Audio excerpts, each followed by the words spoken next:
Hello everyone, welcome to my channel. आप सबको मेरा प्यार भरा नमस्कार। तो आज हम शुरू करते हैं अपना योगा अभ्यास। तो इस आज का टॉपिक रहेगा मेरा योगा के लिए। योगा में आसन्स रहेंगे, ब्रीथिंग एक्सरसाइजेस रहेगी। तो चलिए शुरुआत करते हैं सबसे पहले सेतुबंद आसन से, जिससे कि सेतुबंद आसन एक बहुत ही अच्छा आसन है बिगिनर्स के लिए। ये सबसे पहले आपकी क्वाड्रिसेप्स, आपके ग्लूट्स और लोअर बैक बैंड के लिए बहुत ही अच्छा आसन है। इसमें आपकी क्वाड्रिसेप्स मसल्स को स्ट्रेंथ मिलती है, ग्लूट आपको स्क्वीज़ करने हैं और लगभग पूरा बॉडी वेट आपने शोल्डर पे डालना है। तो इस तरीके से आपने 10 टाइम्स करना है एज अ एक्सरसाइज। अगर आप करते हैं तो आप इसमें अपना स्ट्रैप यूज़ कर सकते हैं या कोई डंबल यूज़ कर सकते हैं। लेकिन अगर आप इसको योगा अभ्यास के अकॉर्डिंगली करना चाहते हैं तो नॉर्मल अप एंड डाउन करिए। अब करेंगे हलासन। दोनों पैरों को उठाएंगे और लोअर बैक पे या अपने ग्लूट पर हाथ रखिए, ताकि आपने पीछे की तरफ, सिर के पीछे की तरफ आपने इसको पूरा पुल करना है। तो इस तरीके से कोशिश करिएगा कि आपने पूरा बॉडी वेट उठाकर पीछे की तरफ, आपके टो सिर के पीछे की तरफ जाएं। इस तरीके से उठाइए, लोअर बैक पे हाथ रखते जाइए और हाथों को धीरे धीरे नीचे लेकर आइए। अगर आप पूरा फ्लोर पे टच कर पा रहे हैं, चाहे जितना भी टच कर पा रहे हैं उतना वहाँ पे जाके होल्ड करिए। कोशिश करिए आपके टोज़ फ्लोर पर टच हो। नी भी बेंड कर सकते हैं, वो आप अपने अकॉर्डिंगली सेट कर सकते हैं। तो देखिए मैंने यहाँ पे फ्लोर पे टच किया है टो, लोअर बैक पे हाथ, और अगर आप इस तरीके से भी हाथ रख सकते हैं या फिर नीचे फिंगर लॉक भी लगाकर इसे होल्ड कर सकते हैं। टो आपके नीचे पूरा फ्लैट रहेंगे। तो आप इसे हलासन को 30 सेकेंड्स के लिए होल्ड कर सकते हैं। तीसरा आसन करेंगे शल्भासन। शल्भासन के लिए आपको इस तरीके से स्टमक पर लेटना है। थाइस के नीचे हाथ रख सकते हैं या फोरहेड के नीचे हाथ रख सकते हैं। तो राइट लेग को अप करेंगे, मैक्सिमम जितना अप कर सकते हैं, देन स्लोली डाउन। ये आसन कमर की चर्बी को घटाने में बहुत मददगार होता है। अगर आपको सर्वाइकल है तो ये आसन बिल्कुल करिएगा। आपकी स्पाइन में पूरी फ्लेक्सिबिलिटी लेके आता है। तो ग्लूट स्क्वीज करिएगा। नेक्स्ट आसन रहेगा धनुरासन। धनुरासन इसी तरीके से पैरों को मोड़िए, एंकल को ग्रिप करिए, सांस भरते हुए अपने पैरों को लिफ्ट करिए, अपनी अपर बॉडी को लिफ्ट करना है। ये डाइजेशन के लिए बहुत ही अच्छा आसन है। आपकी थाइस में, पैरों में, आपके शोल्डर्स में फ्लेक्सिबिलिटी लाता है। ऊपर की तरफ देखिए और इसे होल्ड करिएगा। अपने अकॉर्डिंगली 5 to 10 सेकेंड्स का आप होल्ड कर सकते हैं, धीरे धीरे इंक्रीज कर सकते हैं। इसके बाद काउंटर पोज रहेगा हमारा चाइल्ड पोज। 5, रिलैक्स। नेक्स्ट आसन रहेगा कैट काउ पोज। तो कैट काउ पोज में सबसे माजरी आसन भी इसको कहते हैं। तो इसके अंदर आपने इस तरीके से हाथों के, और मेजरमेंट इस तरीके से करना है आपने एक हाथ का। तो यहाँ से इनहेल, लोअर बैक को नीचे मैक्सिमम करना है और ऊपर की तरफ देखना है। एक्सेल जब करेंगे तो नेक इन और लोअर बैक को ऊपर की तरफ कर्व बनाना है इस तरीके से। तो इसे होल्ड करिएगा। आपकी स्पाइन में लचीलापन लेकर आता है और आपके हाथों में स्ट्रेंथ आती है। सर्वाइकल के लिए बहुत अच्छा आसन है। आपके अगर रिप्रोडक्टिव ऑर्गन से रिलेटेड कोई हेल्थ इश्यू है तो आप इसको बिल्कुल करिएगा। 5 to 10 सेकेंड्स। देन इसके बाद में अगला आसन अब हम करेंगे पर्वत आसन। पर्वत आसन की मेरी आप पिछली शॉर्ट्स देख सकते हैं, उसमें भी मैंने बिगिनर्स को बताया है कि किस तरीके से आपने नी को बेंड करना है, हील अगर टच नहीं हो रहे तो किस तरीके से आपने अपर बॉडी को स्ट्रेच करना है। तो आप मेरी प्रीवियस वीडियो को देखेंगे। पर्वत आसन एक ऐसा आसन भी है जो कि हमारे बेसिक में आता है, सूर्य नमस्कार में आता है। तो इसी से पर्वत आसन से हम पिजन पोज में जाएंगे। आपने आगे वाला पैर को फोल्ड करना है। हो सकता है कि अगर आप ना बैठ पाएँ तो आप अपने ग्लूट के नीचे कोई कुशन या योगा ब्लॉक लगा सकते हैं। तो इसमें फॉरवर्ड बेंड करेंगे, आगे की तरफ झुक के रिलैक्स करिए अपनी पूरी बॉडी को। जहाँ स्ट्रेस फील होगा वहाँ से टेंशन रिलीज़ करिए। आपके ग्लूट में फ्लेक्सिबिलिटी आएगी, ग्लूट आपका रिड्यूस होगा। साइड चेंज करेंगे, इनहेल एंड एक्सेल डाउन। दोनों हाथ सामने और इसे होल्ड करेंगे 5 to 10 काउंट्स के लिए। Then relax again, mountain, baby pose, hold. 5, 4, 3, 2, then 1, relax अब इस तरीके से वज्रासन में बैठिए। डाइजेशन के लिए बहुत ही अच्छा आसन है। आप जो भी खाना खाने के बाद में आप चाहे तो 5 से 10 मिनट के लिए आप इस आसन में बैठ सकते हैं। अगर आप नहीं बैठ पा रहे तो दोनों घुटनों के बीच में कुशन लगाकर भी बैठ सकते हैं। तो नेक्स्ट हमारा आसन रहेगा सुप्त वृज्जा आसन। तो सुप्त वृज्जा आसन में इस तरीके से आपने बैठना है। आपकी क्वाड्रिसेप्स जो है, थाई मसल जो रहेगी वो बहुत ज़्यादा स्ट्रेच होगी। हो सकता है आप एल्बो पर रहेंगे, पूरे लेट ना पाए, हो सकता है आपकी स्पाइन पूरी टच ना हो फ्लोर पर। तो धीरे धीरे डेली इसका अभ्यास करेंगे तो आपकी बैक जो है पूरी फ्लोर पर टच होगी और हाथों को अपने थाइस के ऊपर रखना है।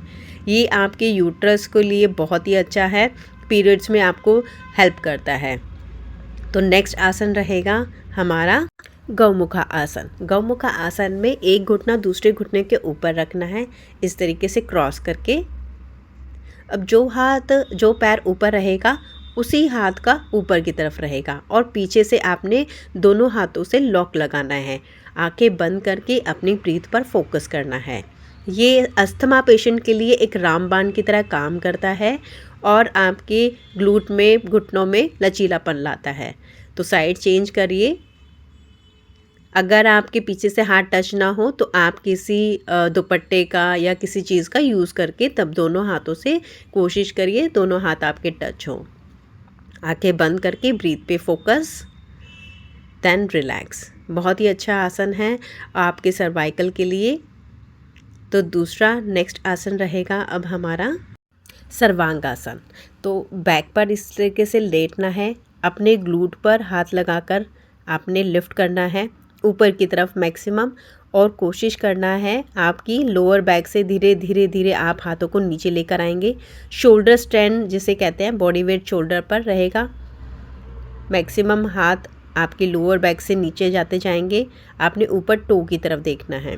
अगर आप कंफर्टेबल ना हो तो इसे वॉल के थ्रू भी लगा सकते हैं। मैंने एक शॉर्ट बनाया है इससे, तो आप मेरे उस शॉर्ट में किस तरीके से हेल्प ले सकते हैं बिगिनर्स, वो भी आपने डिस्क्राइब किया हुआ है मैंने।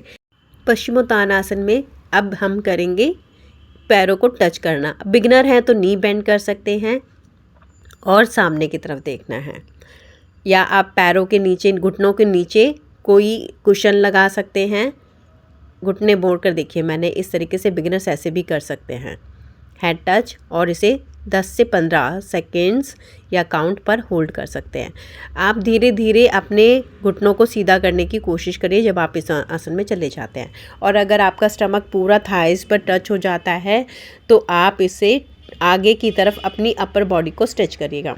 स्पाइन में जब भी जाएंगे आपने कर्व नहीं बनाना है, एक आंच बनाते हुए आपने फॉरवर्ड बेंडिंग करनी है इस तरीके से और होल्ड करना है।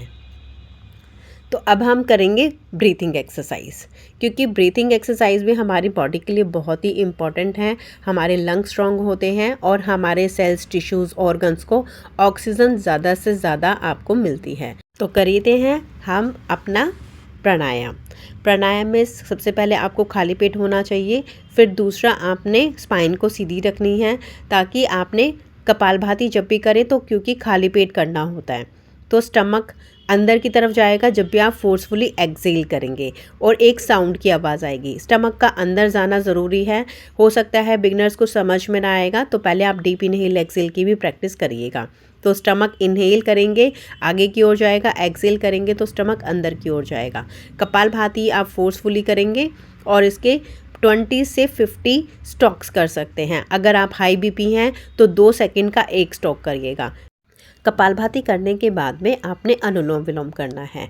अनुलोम विलोम में सबसे पहले एक मुद्रा बनाएंगे, प्रणव मुद्रा या विष्णु मुद्रा कहा जाता है, जिसमें इंडेक्स और मिडल फिंगर को अंदर की तरफ रखा जाता है।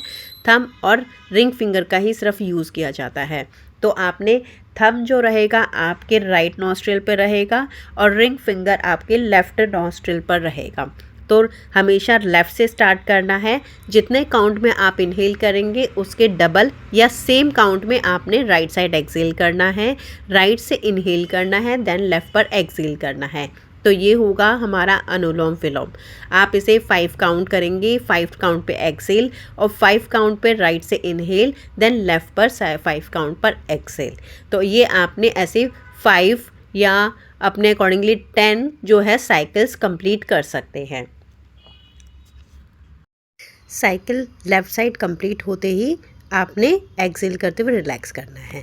तो अब हम करेंगे भ्रामरी। इस तरीके से दोनों हाथों को अपनी आँखों के ऊपर रखना है, थंब को कान के अंदर और सांस भरते हुए बी की साउंड निकालनी है।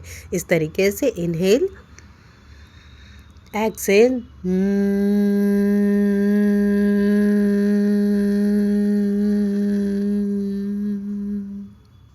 फिर से डीप इनहेल,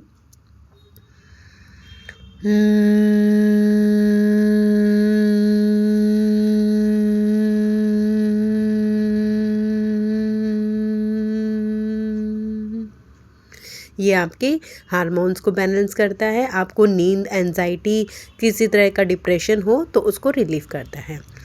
अगला प्राणायाम रहेगा उज्जाई। उज्जाई गले से आपने सांस भरते हुए अपनी थायराइड ग्लैंड को मसाज करना होता है। ये हमारे हार्मोन्स को बैलेंस करता है और ये एक ऐसा प्राणायाम होता है जिसे आप उठते बैठते चलते फिरते आप कभी भी किसी भी टाइम कर सकते हैं। इसे टाइम बाउंडेशन नहीं होती है। तो आपने थायराइड ग्लैंड को आपने यहाँ से उठाना है। आपके गले के यहाँ पे बीच में गड्ढा बनेगा। जब भी आप सांस भरेंगे तो आपके थायराइड ग्लैंड में थोड़ी ईचिंग सी होगी, आपको ऐसे खारिश सी फील होगी, तो कोई बात नहीं, आप फिर भी उसे कंटिन्यूस करिए। शीशे में देख के आप इसे ज़रूर ट्राई करिएगा। तो पहले सांस भरते हुए इसे ट्राई करना है। तो करते हैं।